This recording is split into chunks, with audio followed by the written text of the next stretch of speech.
téléspectateurs dans cette nouvelle édition du magazine Pona Congo. C'est lundi 8 février 2021. Je vous dis merci pour votre fidélité et je profite à saluer monsieur le bourgmestre de la commune de Ngaba, monsieur Télé Mukwanga, et tous les membres de l'association Le Gouvernement. Je vous dis encore un grand merci. Je rappelle aux téléspectateurs que nous sommes chaque lundi et mercredi sur la chaîne YouTube de l'association Les Gouvernements. Les lots de Kolobela Makambo Etali, rentrée scolaire, et évolution à Union Sacrée, et Tokosuk Sana Makambo Etali, opération Kine Bopeto. Et tout le bagage chaque fois est émission où ils allaient mission politique, sociale et culturelle.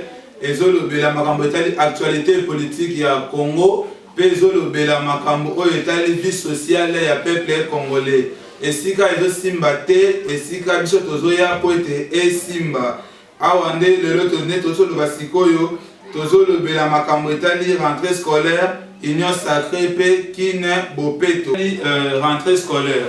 Tu es mission sur les classes de G banda qui suite na coronavirus, net au stoppa qui makambo nyonso. Mais les kamuke etali analyse pour la rentrée scolaire. Mission te dit que classe ezali 222 jours nenge totangaka. Or, pour nous, ceux qui ne malades pas valider classe, ils doivent attendre 180 jours. Il y a classe au moment où na niveau ceux qui guerre et namboka ou bien tout ça na crise politique, né pandémie ya coronavirus, ils ont attaqué biso milito na kata Congo, na niveau nde tokoki ko valider na 180 jours. Tu as vu cette classe c'est banda qui na retard, tout ça déjà pas na même pas katikati ya année. Mais déjà, tout ça, l'affrontement, tout le monde a besoin de Kanamboka pour le coronavirus. Les ministres ont pris décision pour stopper nous classe, tout ça, la banda coupé, mais on se coûte sur un andaku. Tu profites qui peut m'aller expliquer que à 180 jours, tu dois atteindre déjà 60 jours na biso de l'équipe pour le coronavirus. Or, si tu peux là 60 jours, pour ça, tu dois chiter, tu ne peux pas une année blanche. Il y a un ministre qui a vraiment pour sa place pour être makamouno ce qui est malamu. Pour ceux qui te disent année blanche, awa, te belé, pour regretter, na bango. Pour être parlé, belé, parce que là, compte na bango pour na makambo etali école. Il y a un autre qui profiter malamu pour sa question, il va parler, belé, va tout sa biso. Mais avant de sa question, tu as vraiment na cambi riposte contre Covid-19 na ministère de l'enseignement va mettre un peu au fanda. Bafanda babongisa makambo etali rentrée scolaire pour bana batanga ceux bana batangi te tozo encadrer ba voyou tozo encadrer banani pour 2 jours oyo bana bazotanga toza banda ku ba Alexata na bango pour rien. Or batanga oyo bana bazozwa po ba sakana bana bandaku entre bango ya des voisins bazotana ndaku na bango bazoya ko sakana baninga et ça aussi une façon coronavirus et ko se propager. Donc pour na bande ko nyonso oyo bazana bana nda kufaza na kimia ba megampe ko landela bana wana na lobaki ete ba ministre il fallait na riposte ya Covid-19 basanga na sika moko ba megampe ko bongisa makambo etali rentrée scolaire pour que déjà ko former ba foyo na kata mboka tozomona ke bana ba susu ta mingi ya kotanga te et puis courant na mboka za malamu te courant na mboka za malamu te partout courant za raté. Tu es bien balobi makambo etali école en ligne ou bien école télévisée. Bane belé pour ezate odo sakana supposons na kata ngaba courant c'est un mois 2 mois un autre qui est courant ezate. Alors bana oyo bazana ngaba ba tanga nengeni na kata na vidéo télévisée. Même ba radio en moza qui faut la chargeable courant ezate peut-être il faut ça court na 12 heures. Na 11 heures courant qui est bien radio charge ici. Bon, normalement, les parents ont l'information après bana voilà otanga na radio ou bien na TV. Dans la place où on a vraiment tout na ministre ameka kofanda réfléchir na place où on a ceux qui té bana bazo beba balobaka la jeunesse et l'avenir du Congo de demain. Alors avenir en gros l'avenir oyo ezo progresser té o bana bafana ndako ça vraiment moi passe na niveau wana to yebi que malade des aliments pour na courant ezate na place wana pe na kosenga mbana bande ko sinel ba mekampe ko revoir bana bafani 2 mois na ndako il fallait ba za la mémoire moi de la frais or qui passe kana pamba pamba so ko ezali les parents sont déjà sensibilisés pour la routine de bana batanga ceux qui ont cours et bani na TV les parents vont bien bana boya kotanga mais ceux qui ont courant ils ont wana ba difficulté ça vraiment kasi na kawana ndé na ko profiter mbala poser la question oyo les parents batindela ki biso les parents soit le baki est-ce que coronavirus ezaka na ba école donc coronavirus ezaka na ba école te na niveau na profiter ça les parents malades za na mboka tu dis que biso nyonso to meki obosa na ba geste barrière pour na coronavirus to zongo le pesa mbota loboko or ke mbota loboko to pesa raté na ba bis na ba mort to zo ke na hôpital ko tala bande ko mususu na ko sala ba visite donc to bosa na kashi na biso te za vraiment capital pour na makambo etali bana so bazo sakana bandaku mwana sakani avant kota na ndaku to zongo c'est mon système à lave maintenant ezaki liboso bazana savon liquide sokoli maboko na ye na simanda koti na ndaku avant mwana lia ekozala bien avant que mwana simelo ka kolia batiele lave main ndenge ezalaki liboso asukoli maboko na ye asukoli maboko ebongo alie ekozala bien pour coronavirus eza kaka na école te mais coronavirus eza partout parce que virus wana ezalaka même na poignée ya porte ezana elamba virus wana evivaka donc tozala ma prudent na mambo etali coronavirus nde comme ça atuni alobi président ndenge nini na ba église batu bazo sangana ebele mais bakangi ba école donc na likambo wana tolo basikoyo bakangi ba école pour bana na biso bazali parmi ba acteurs o bakoyo propager coronavirus facilement nakati ya Congo donc pona makambo etali kokangami ya classe ezate ke basali ya mona nko ou bien bazana posa bana batanga te non l'état na yebi ke un système à gratuité wana alingi te bana nyonso batanga donc natanga président Joseph Kabila to anda ko futa mbongo mais natanga fachi aye alobi gratuité ezala donc né on a dit gratuité alingi te bana nyonso ba se scolariser pona maman oya tuna nga mutuna wana na église pe coronavirus ezali mais na yebi te ba pasteur ebele bazo respecter ba geste barrière bazo classer ba kit na distanciation sociale il y a 1 mètre. Il y a même des églises où nayebi na sala ki bato ba ocha 2 mètres et puis ba cache neza exigé ba mpaka lengo ba protocole bato tambola pour ne certainement la cache neza ça cache na yo mais par rapport na ba école au mona bana ba koya bango to ensemble na era récréation ba koma ko sakana bazo simana bazo ba ko sala et puis à simawana peut-être on a testé ba ko zonga banda papa otaki musala ya papa apese ma bisou el tama bisou bébé ma bombo asa na pese balier or papa aza atteint au moins que no bana mike ba anticorps un peu fort par rapport na biso mikolo papa akoma wana corona zui akena musala bonjour chef bonjour cousin bonjour boy apese ba ordre à propager coronavirus yango moni bazaki initiative wana ya ko bomba bana na banda tozui mutuna ndo comme ça lobi ce qui est à année blanche, ministre a se prononcé à l'occasionité. Donc, on a des questions, des propositions de Corona. Donc, ça, le président, ce qui moi est à Bakoyo Kabolabatou. On a de 7h à 10h, mais de 10h30 à 13h juste, et M. Baye de 13h à 16h. On a des propositions de Corona. On a profité pour ça sur internet et sur la chaîne de l'association des gouvernements au communiqué association des gouvernements comme ça pour s'abonner pour plus d'actualité. Puis si vous contactez pour un message na yo benga biso na plus 243 82 11 25 932 82 11 25 932 il y a mon numéro na biso ou contacter biso bien na Facebook Serani Mboyo otiki message na yo to komeka pour balancer yango. Parlant union sacrée kuna nesika est chaud parce monte ezopelande yango wana. Tout le monde déjà Assemblée nationale élection socialement au candidat unique il y a union sacrée ndé rapporta qui élection comme on a eu honorable Mbosso il y a une élection peut-être aussi la kaka babimisa gouvernement ndenge na otiko le dernièrement awake président azala à l'aise asala msana kimia nenga loba ki salume banda qui salue ebanda tout le monde a ba œuvre tout c'est la gouvernement bima peut actualité monsieur fondamentale union sacrée président ya Sénat a outi ko démissionner to éviter ezali pona nini batno bazo bana ndenge na bango mais nanu alobi tina oyo a démissionné te. Alors toye pona makambo etali union sacrée kolobate bande ko bazana kimia tozana kimia pe na profiter avant la union sacrée. Félicitations à son excellence monsieur le président Félix Tshisekedi ndenge akomi na en tête ya Union africaine. Donc ba fleur kuna eza ne musala toki kuna te pona koloba bon to successeur kozonga non une année zebelete une année à pamba à travailler tout le monde que non à sali musala.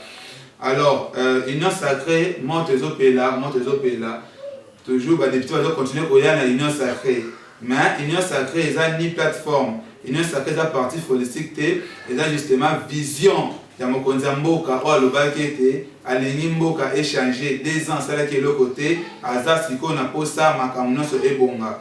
Donc pour la Union sacrée to même mingi wana te sauf que tout ça question ndeko moko alobi ndenge Alexis Tambamamba auti ko démissionner c'est que chambre haute et parlement ekwei.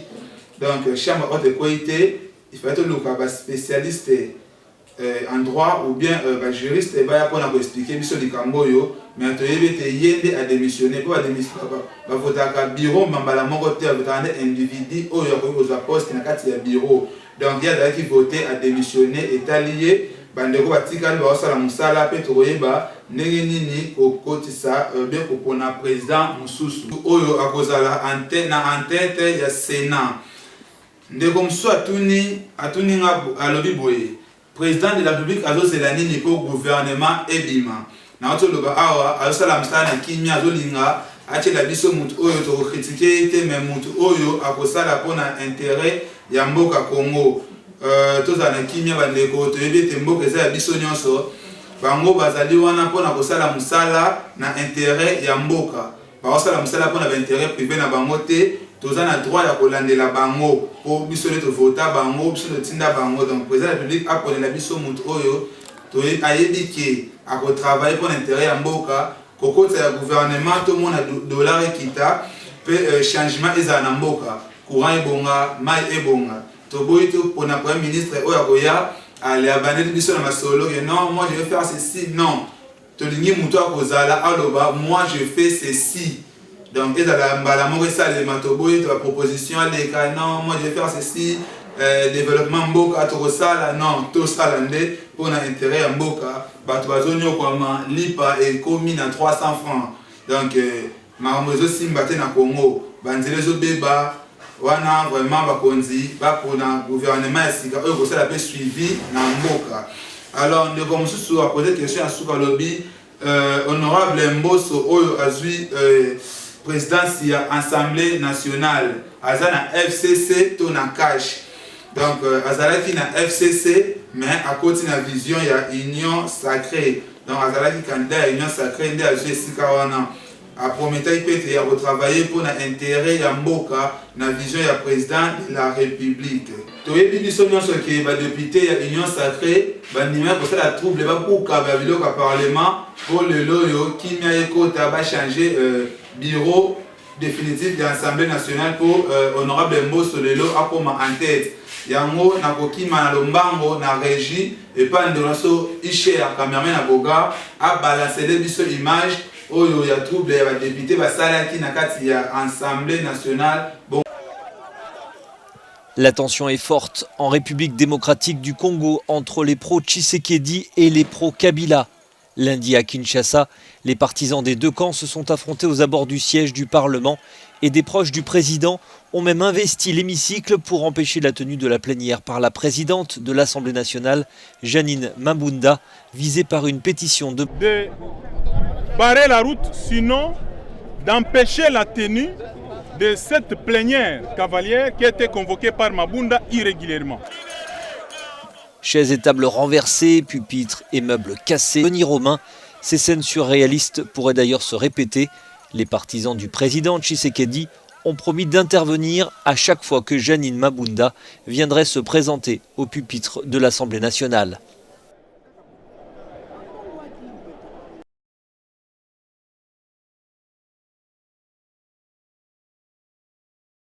Merci Nandego Isher, au balancer les biso images qui toko, tout à l'absence de juger.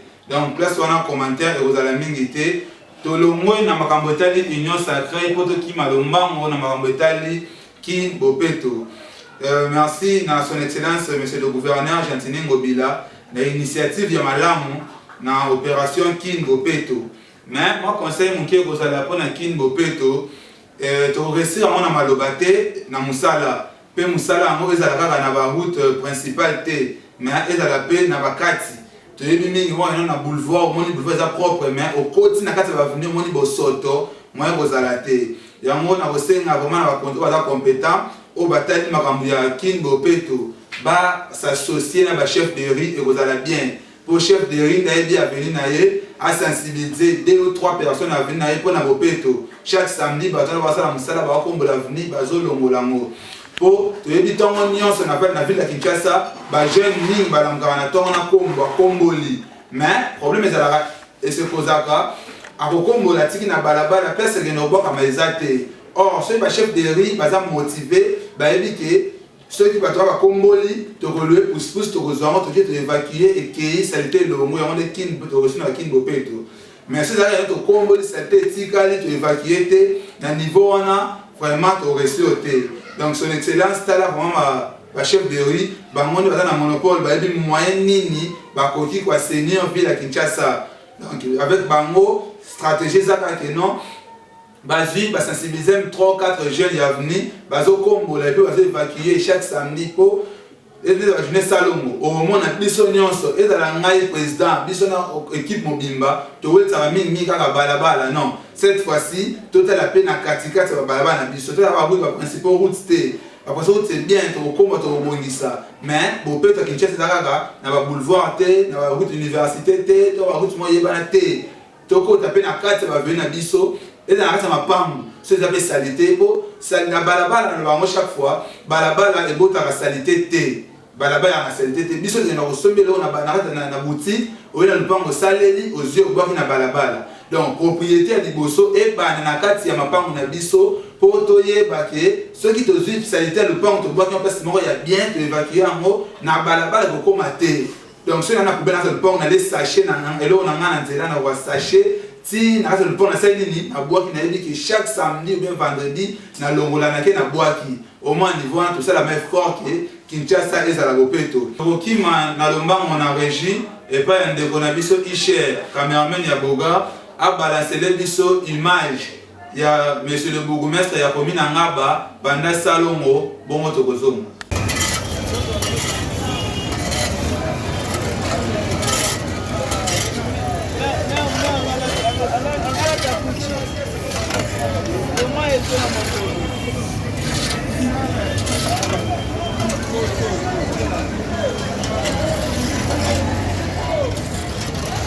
Image kitoko wato balancer les biso ya bourgmestre ya commune ngaba alobi ngaba en avant ngaba kozonga simate bopeto nde bopeto na profiter mbala moko kopesa mbote na son excellence monsieur le gouverneur de la ville province de Kinshasa Gentini Ngobila na pesi mbote na monsieur le bourgmestre Télé Mukwanga balobi ngaba toujours en avant na pesi mbote na honorable Béatrice Mbuku balobi molobeli ya bana ngaba maman lobeli biso tisuka po mboka nde échanger na pesi mbote na Chadra Kilu balobi le maniement bakumba ne président atikali simate na pesi mbote na Emani Nzamba moto oyo atali makambo ya chaîne ya association le gouvernement na internet tebe de mission ezoya tokozala na ye pour expliquer biso pour na ba contact na nyonso on s'en a posé à Fungola, chaîne YouTube ou bien à Salamakam na internet et Maninzamba Azawana pour aider. Na pesi mbote na RDT Ngaba, connaissance ya Ngaba, na pesi bangotu mbote. Merci Bandeko Balandia Magazine pour na Congo osa présenté par le président Serni Mboyo de l'association Le Gouvernement, émission aux alliés politique, sociale et culturelle. Tous allez na posséder mbo cannabis au Congo et se développer. Poto ya chômage mati lipa et mati nyonso na kongo mata yanto le bitro c'est trop le bana ba konzi ba yo ka biso ke mboka se développer baza ba konzi pona biso baza ba konzi pa nsusu te Congo eza ya biso nyonso. Donc basa ne musala po Congo ebonga et non ranking. Onga FCC cash to yokanaka te tolingi boyokana po ba Congolais balia bien, ba mela bien, basa na kimia. Toboyi ba ranking onga FCC cash la muka eza bien. Mutana na famille politique na yeme ranking te. Toza liboki moko no le papa moko maman moko za mboka Congo. Donc tous ensemble pour mboka se développer. Nanga sineleno to komi déjà ko chiter, to ko profiter ko pesa mbote na mama dada lo mami o za vice-présidente de l'association de gouvernement na pesi mbote na ma Charlotte. O ya simbi biso le chef du quartier Louis, to pesi mbote sika zali na pesi mbote pa ya Paulin Muba. Donc sika zali ba mbote mingi pe na pesi mbote na balandi nyonso ya magazine pour na Congo. Kobosa na te ko s'abonner na chaîne na biso ya association de gouvernement pour na plus d'actualité. Na pesi mbote na maman Lydie Lupana ne le ba chaque fois yeso azalaka na mama pourquoi pas président pe azana mama. Na pesi mbote pa ya famille Mboyo Mobimba bozola nanga siko en direct sur internet na ebiete boza du cœur bola nanga bo soutenir moi na bino ya famille et non famille eza famille simba ka pe mutu pa ke liboso avant nos baya na biki no bino bo simba poto ke liboso na pesi mbote na membre tu association de gouvernement. Merci bandeko balandi bouti kolanda sikoyo émission pour na Congo to banzi to komi na suka na pesi mbote na cameraman na boga o asimba ki régie balobi Isherman. Donc yo nene marambo yo simbi magazine pour na Congo balobi sa yo mobulu babi TV za radio te merci na ndeko na biso Isherman pe na pesi merci na bandeko nyonso baza fidèle na chaîne na biso association de gouvernement bobo sanate ko s'abonner pour plus d'actualité. Mana bino to monani mbala sima, je vous dis au revoir. Mobola